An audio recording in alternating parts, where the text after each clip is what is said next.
കൗസ്തുഭമെന്നും കാളിന്തിയെന്നും കാർമുകിലെന്നും കേട്ടു ഞാൻ. ഉറക്കെ ചിരിക്കുവാൻ മറന്നോരെന്നെയും ഉദയാസ്തമയങ്ങളാക്കി നീ.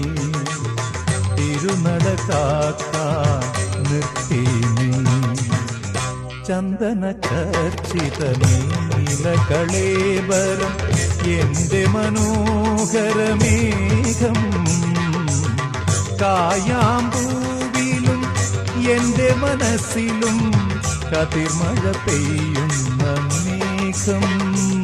ഇത് ഗുരുവായൂരിലെ മേഘം. ചന്ദന ചർച്ചിത നീലകളേബരം എന്റെ മനോഹരമേഘം.